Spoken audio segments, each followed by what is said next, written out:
Chapter 3 is the biggest update to Dune Awakening yet. A rebuilt endgame, new maps, missions, testing stations, and much more.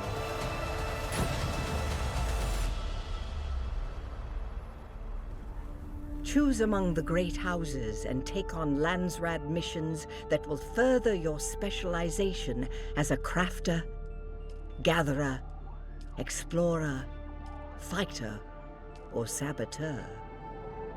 10 new locations are available across the Overland map, each with new challenges.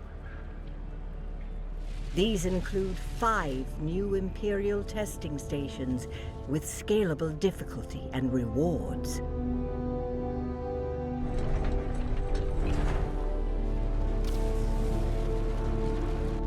Once you completed these challenges, return to your base and craft augments, a new way to upgrade your Tier 6 gear and progress in the endgame. Dozens of augments are available for weapons and armors.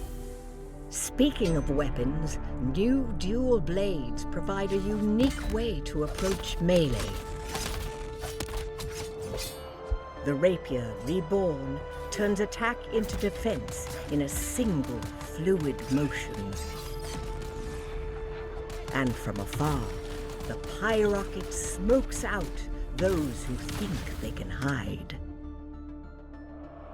Peons, bondsmen, now familia, let the battle begin! The main story of Dune Awakening continues in Chapter 3 with the new storyline. Infiltrate the arena in Neo-Carthag and fight in bloody gladiatorial battles. I give you the degenerate killer! Then reunite with a familiar ally and descend into the heart of the smuggler domain. It's not every day we get visitors here. Chapter 3 also launches with a DLC. This includes a full 74-piece smuggler building set, a 17-piece decoration set, 3 armor sets, and more. This is Dune Awakening, Chapter 3.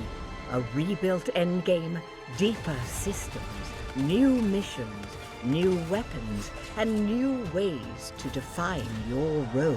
They came in nameless. Now the pit carves their legend in blood. Please stay tuned for more Chapter 3 details, and see you on Arrakis.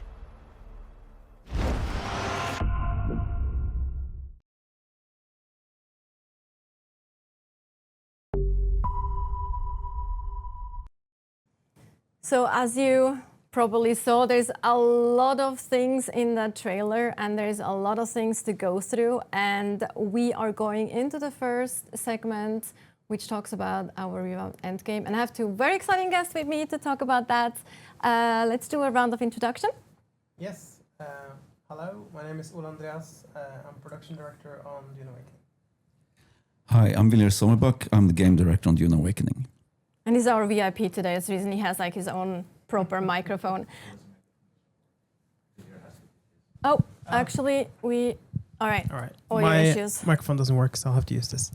Hello, my name is Ola Andreas, and I'm the production director on Dune Awakening. All right. Just like game development, we'll deal with things that get thrown at us. Does it work now? All good. So we just, was that okay?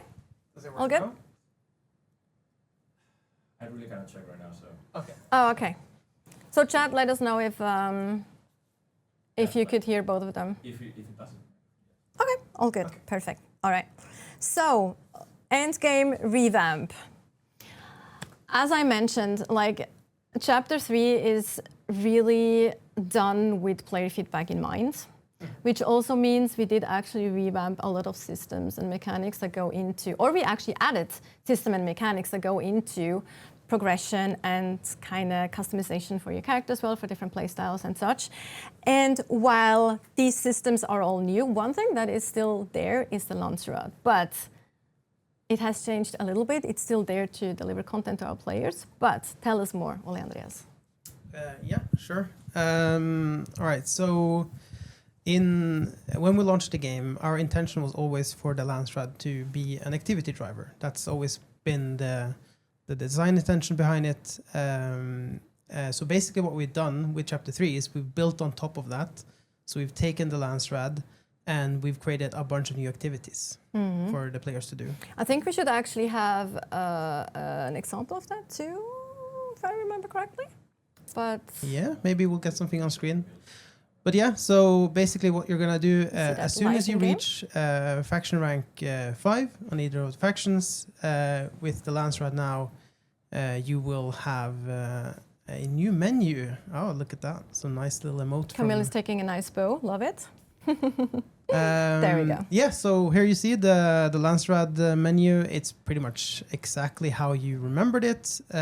So you still have the Landsraad with the two factions fighting over the dominance of the board, hopefully winning a Sizzlerad or just winning the Landsraad to, in the end, secure votes to vote for your decree. And you still have your personal rewards and everything.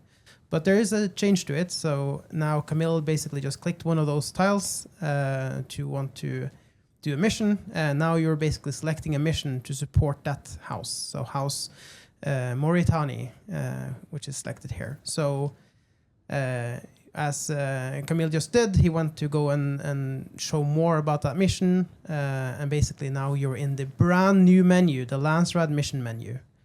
And I think, yeah, it's a ton of new stuff in there. I guess we can go a bit deeper into it. So the menu that we're seeing on the left side now, scrolling through, and he's highlighting there is 5 basically different categories of missions.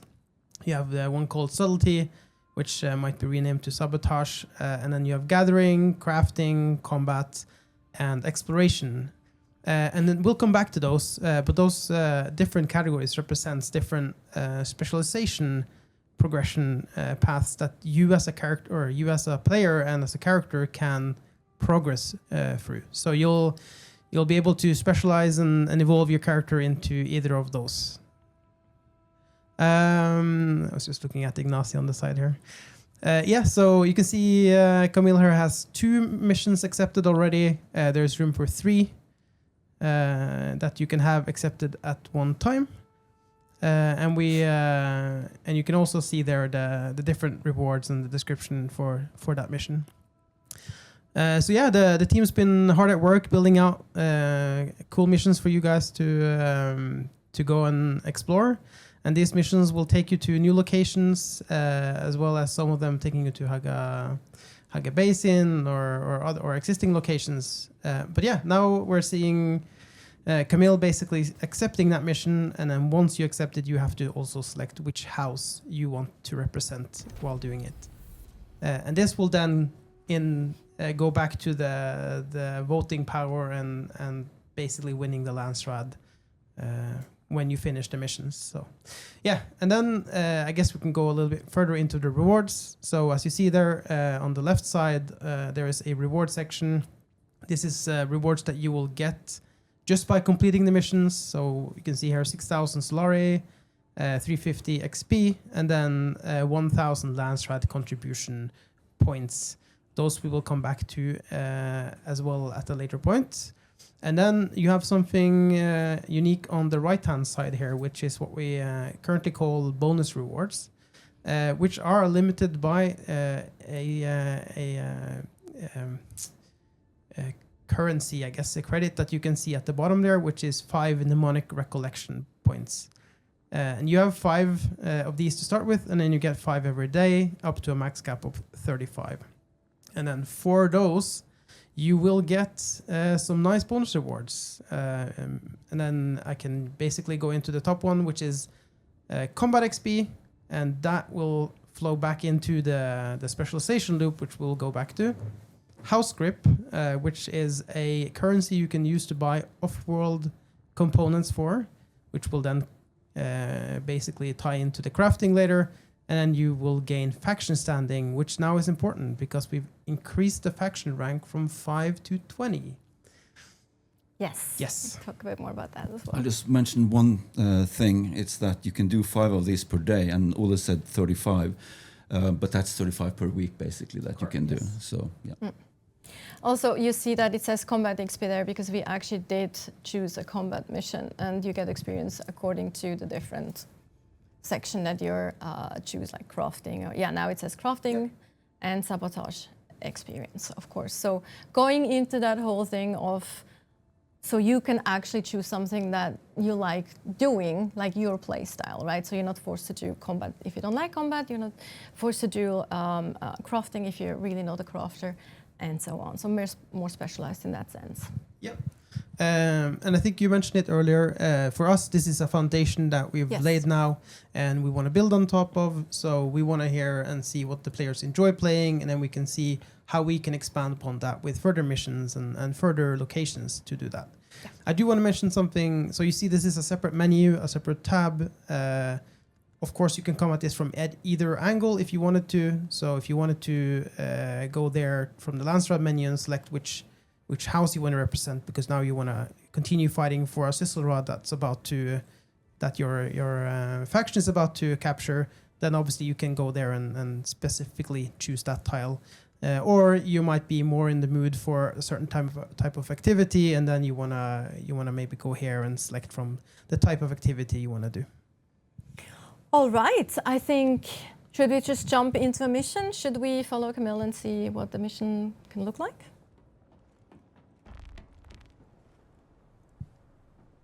And comment on what we're seeing right now. So Ola mentioned that we have missions that go to Haggo Basin, but we also have new maps on the Overland map that you can go to.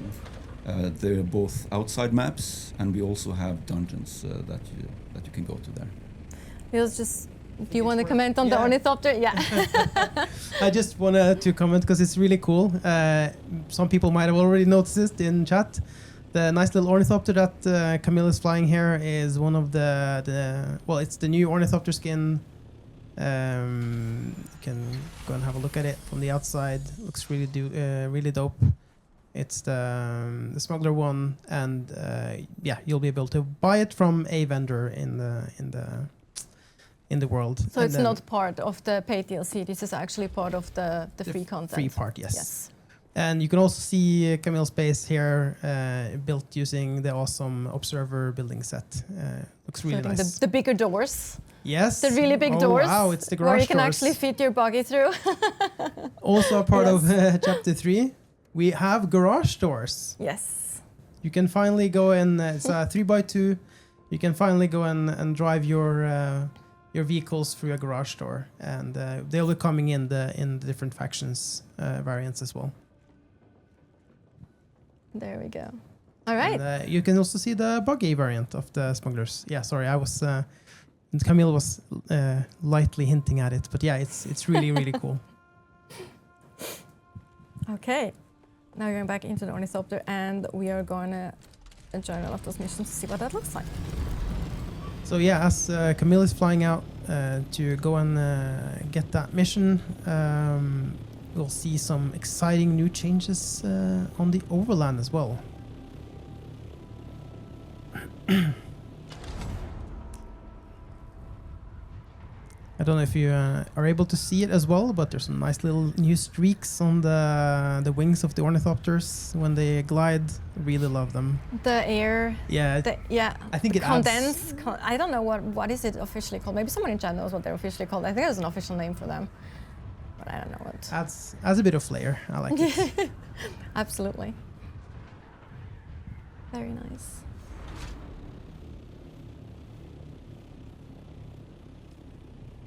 All right.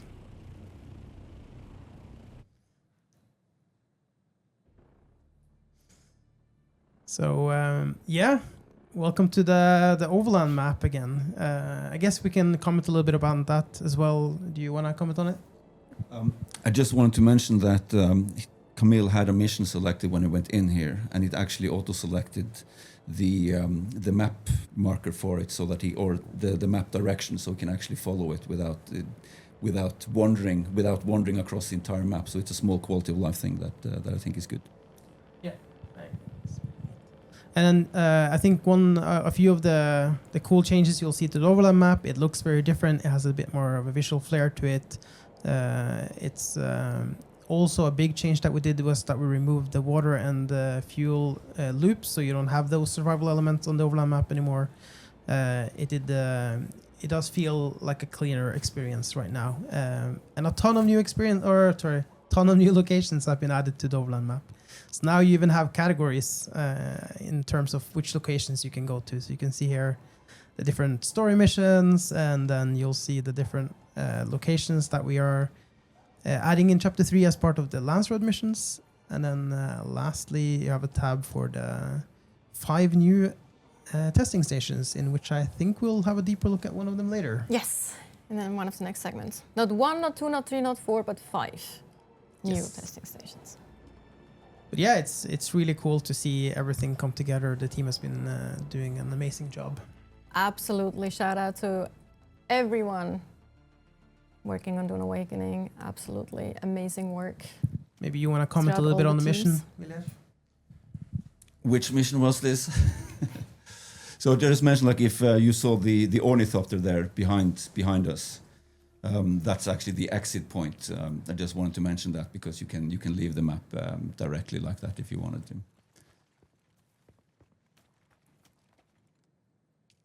But let's see, what is the mission about? I can't even read what's on the screen there. It says Locate and activate the first Ixian Ixian triangulator. So Yeah. you're finding 3 different triangulators here. Yeah, so you just go to these different points, and then you get your triangulation underway. I love this effect, by the way. I don't know why, but I think it's so cool. It just, it has like this, I don't know, it just feels so engaging to me. Not sure. Yeah, it's really cool. Love this effect. And it's worth mentioning that I think maybe now we just have 1 mission to this area, but you can actually pick 3 missions, so you can do them at the same time to maximize your output, basically.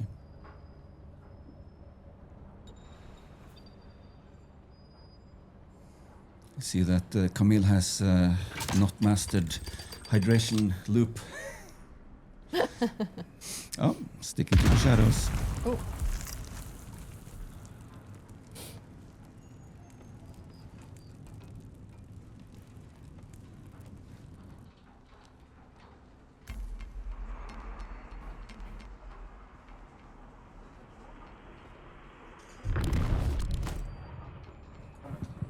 So the map that you see here, it's a new map. It has multiple missions that's going on inside of the map. So as Vilej said, you can pick up multiple ones if you want to. Also, they're all you can go in there as a group, a party of 4 if you want to, and the missions are now also shareable. So you can actually share them with your friends. If one of your friends have a mission and the other friend doesn't have one, you can just share it. So now Camille has triangulated and found the location of the cave, or he needs to find the location of the cave where the signal originates. So he's basically now just clearing some enemies masterfully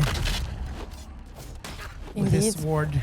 I think one thing to mention is also that it was important to us to add content that is both playable solo and in group. Yes, so And all the missions are playable solo if you want to, and we're getting more into the dungeons later, I guess. But Yeah. yes, it's important for us that you can play it either alone or in a party.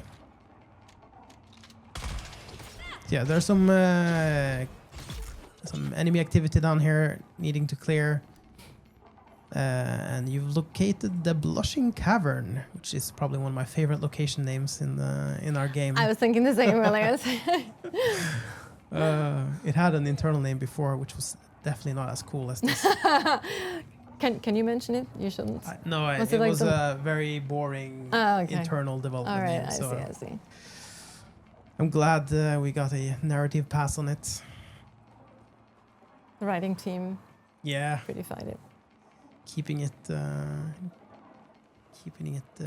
nice and Dune-y and tasteful. All right. So yeah, Nice seeing slow attack. Camille clearing out enemies, not using his spice addiction. I guess he's saving it for an important time. All right. Now there's apparently a wave of enemies coming, so you're defending the beacon against the enemy reinforcements. See if he see how it is. Should have brought some friends, maybe. Maybe he can take it. Maybe he can do it himself. He got this. He got this. He's a pro. He is I a pro. believe. I believe. Hopefully he picks up the bodies to bring them back to the death still afterwards. Oh, good point. Can't let water go to waste. Yeah, don't let anything waste. Very true. So that dash from the NPC. Ah, he's got skills. Mm-hmm. Easy. All right, so that phase is done now. Now he has to get out of the cave. Yep. So now he's got to get out. Obviously, if he wanted to, there's a ton of loot there, resources for him to get. There's some secrets here and there as well that our team has put in. So he kind of just went straight through the main loop of the mission now to show you it in a quick way. But yeah, there's stuff to explore. For sake of efficiency, we just ignored everything else for now in that cave. And yeah, now he's going back to the Ornithopter to claim his rewards. Oh, he's just gonna leave a grenade for that guy first. Nice, leave him a little goodbye present. He was almost fast enough to turn the camera away for us to not notice.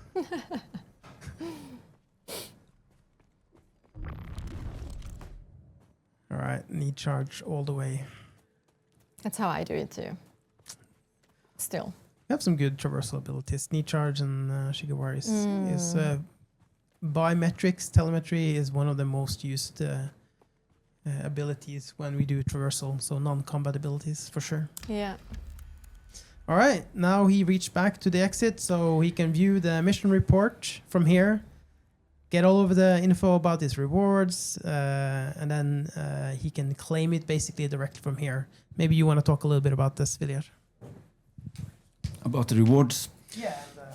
So basically, we just finished a mission here, and these missions, they go into kind of powering your character. You help with the Landsraad, so you help your faction win, but it also goes into powering your character. So basically, you get specialization XP, you get house credits, and faction reputation. And some things are gated behind faction reputation, so it's a good thing to keep grinding away at these missions.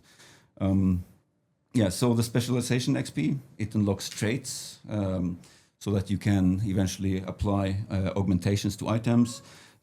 House credits, you use those to purchase cosmetics, crafting components, and like I said, you repeat Landsraad missions to keep growing your character's power. Here we see the new specializations. There are quite a lot of them. They go into the 5 tracks that Ole already mentioned. Worth noting, though, is that if you want to go into the augmentation loop, which adds different types of powers and abilities and stuff to your weapons, you want to do at least a few of the crafting ones. So because that unlocks your ability to start crafting these augments. Yeah, we'll talk more about augments later, but I think, a bit more about specialization maybe. Yeah, no, I think Viljar covered it pretty nicely. There's hundreds of different upgrades here, so you can go pretty deep, I would say. And each of these major traits that they're called, which is hovering over now, they cost you spice to buy. So you'll need spice to buy them, and then you have some nice free ones in between as well that are just specialization specialization bonuses, basically. You can see a nice one there. There's been quite a few players have asked for a way to increase their inventory slots. So the first one that we hovered on was a way for you to add a new row, like one row for your inventory, which is pretty exciting. You have a ton of them that are doing different things. Vehicle speed bonus. You have heat mitigation on vehicle. Yeah, like this one. There's more inventory slots increasing. There's just a ton of them. Extra skill points, damage mitigation, And then the augment system that we're going to get into later is going to, there's a few ones regarding that as well. So the progression team has really been hard at work building out and fleshing out all of this. It's really cool for anyone who likes to go deep on their character and their progression. This is definitely you're going to be your favorite menu from now on. I just want to mention that this goes in addition to the skills menu that we were on in previously. So that's not going away. You can still progress your character via the normal skills menu in addition to the new specialization menu. And I think it also needs to be said that obviously you can try to max all of those, but I think we talked about this.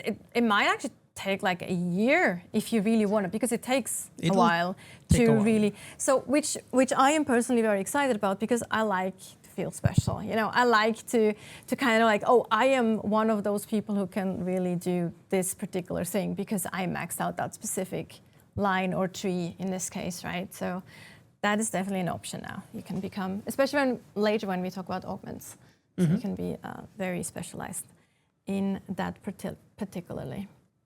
Yeah, I'm super excited about this this change personally. I can't wait to go out and do missions, and they're repeatable. You can go back and do them, and then we'll keep adding missions and locations as we see when we see what people want, basically. Yeah.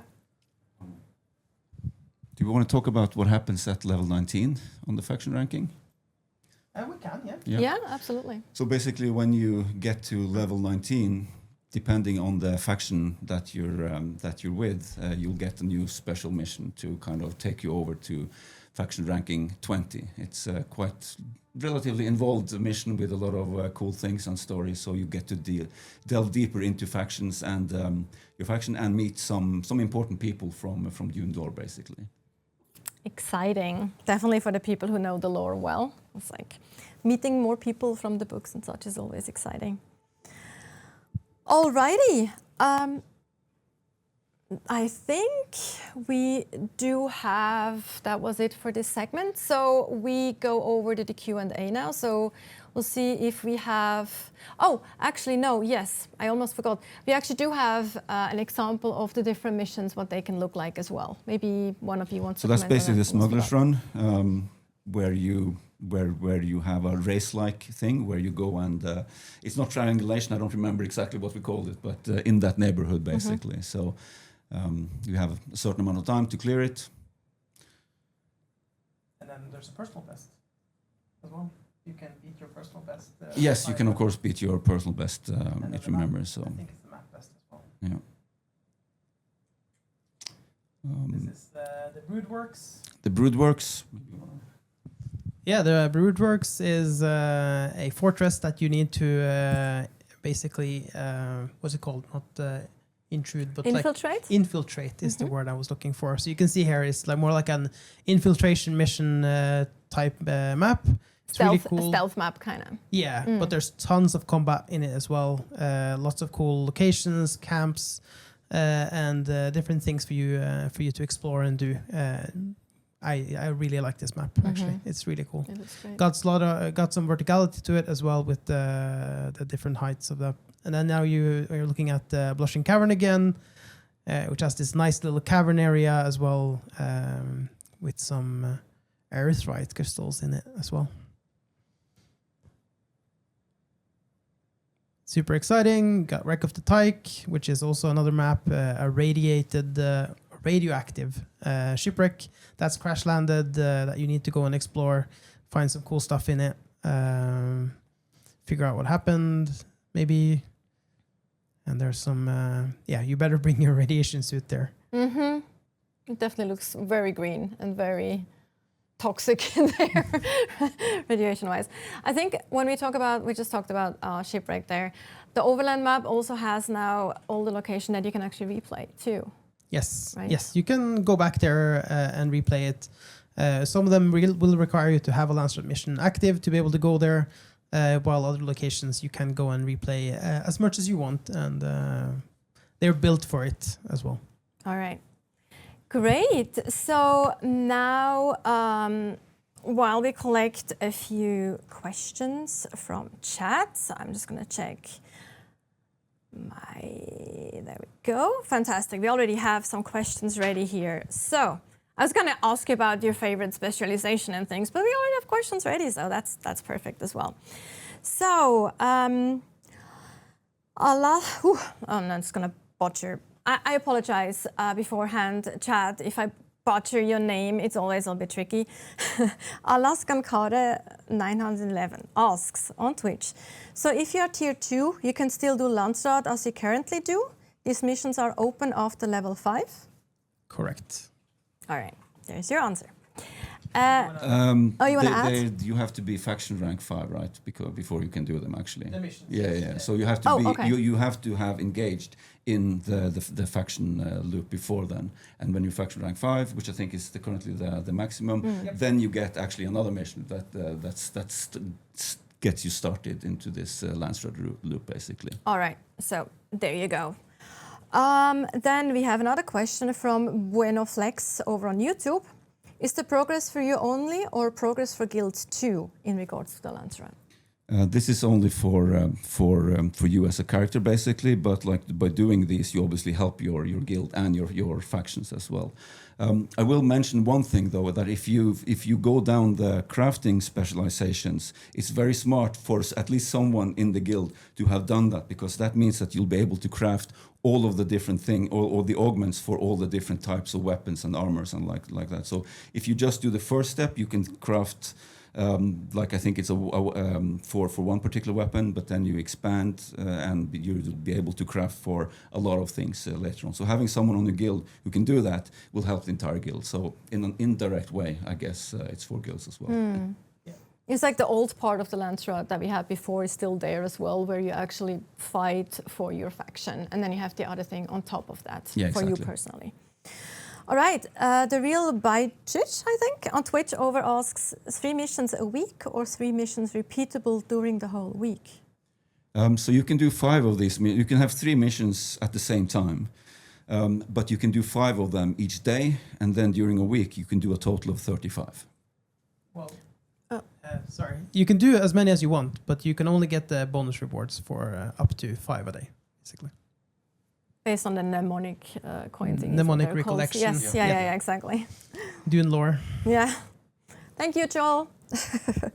All right. Subtatius over on YouTube asks, can you build bases in the new location? Unfortunately, no. I mean, they're on the Overland map. They're not meant to be permanent locations for you to settle. It's more of a location you go to do to explore and do an activity and complete something, and then leave. And Sentinel up over on Twitch asks, are these missions repeatable? Yes, absolutely. That's the whole purpose of them. Yeah.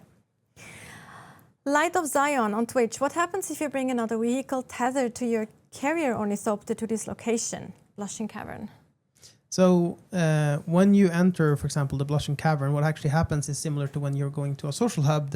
Your ornithopter stays basically stored in outside of the map in a way. So the ornithopter that you saw at the entrance kind of represents your exit location. So you're not bringing your ornithopter and your tethered vehicle to the location. That said, if you have a vehicle backup tool, there will be, for example, the Smuggler's Son, you will be able to place out your vehicle that you have stored in the backup tool. And that's a part of it as well. I'll mention one thing. You should remember to bring your vehicle back with you afterwards as well, because it will probably get lost to the sands. Yes, the poor thing. Let it get orphaned. All right. Sorvina Savage over on Twitch is asking, is there a limit to specializations like there is a level cap for skills? Time. Yeah, time, like you said. Like you said, like a year to get everything. Yeah. But I think currently it goes to 100 on each of them, basically. Yeah. So there's plenty of things to fill out. Okay. Not lucky Exe over on Twitch. Is the cost melange or sand for specializations? So spice sand or spice melange is the question. Is it melange? Yeah. Okay, yeah, okay, yeah. actually I don't don't know. actually remember that. Yeah, but don't look at me. yeah, That I actually don't know. I'm like, I'm not sure. yeah. You don't make it that easy. So yeah. All right. You are tier 6 probably at this point. Anyway, Yeah, so, here's the thing. This is end game, late game content as well. So by then you're probably established and have like your spice, going, flowing, so to speak, or are part of a guild. Sisha, you don't have to be part of a guild, just exactly. Sisha over on Twitch, will there be some new skins for clothes and equipment? That's probably not specifically to this segment, but we can, answer that as well. Yes, in chapter 3 there will be new skins to both vehicles and gear. Yeah, both free and also in the DLC, of course. Yep. Yeah. All right, let me wait a little bit to see if we have more questions coming in. But anyway, in the meantime, I'm actually curious, what is which specialization are you going for? Which specialization tree, basically, and also which specialization are you most excited for? Besides the augments. For me, it's the augments. Besides the augments. You'll learn afterwards why they are so cool and why they're so important. For me, like this update is definitely like if you're a player and you like number go up, this is an update for you as well. And getting into the augment system and the augment loop and applying augments to your gear and weapons is really cool because you get to get more damage or stats out of your gear. Basically taking tier 6 and opening up the max cap of tier 6 basically, which is really exciting. So for me, crafting and then maybe afterwards exploration maybe. Yeah. I think I'm kind of partial to the inventory one is kind of obvious. Basically, there are some things Very that you're just handy. going to get, Yeah. and also like in the crafting, so that at least you can start on that loop for sure. And there's also some that allow additional augments to be added. So like there is that. But I think that what like overall what has me excited is that if you have a weapon. Tier 6 weapon that you like, you can actually change the personality of the weapon depending on how you augment it.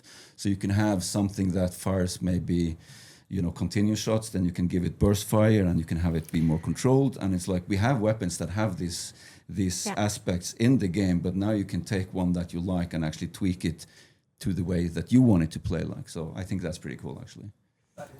That would have been my answer. I just generally like kind of improving the weapon and how it works. Like if you can go from single shot to auto fire or reduce recoil and all that stuff, that's for me. Like that's where I would go. But you have lots of options, and that is also what we wanted to give you, right? Like your way, play the game, play your specialization, and how you like the gameplay you like. So we have 2 more questions. Wait, was there water and fuel? Ultra Beard on YouTube asks. So they didn't know that there was water on the overlap map, water and fuel on the overlap map. Well, there was a reason why we removed Exactly. it. I was like, I'm gonna come. Yes, exactly. So it was kind of like a bit of a redundant system since you didn't really have to pay attention to it. So off it goes. And then we have the last question from Twitch. Elora Gem is asking, when you go through specialization, will it be lost if you respec your skills? And also, will the spice upgrade be lost each time as well? No, the new system like that stays. You've earned that basically. So that the missions you've done, they map directly to one of these 5 paths basically, and that stays. All right. All right. So remember that we will have more Q&As with the other segment plus a main Q&A to kind of catch some additional questions at the very end. So don't hesitate to ask questions. We try to answer as many as we can. But before we go into the next segment, we are taking a quick little break and get ready for our new e-collabs and augmentation and also some combat information. We'll be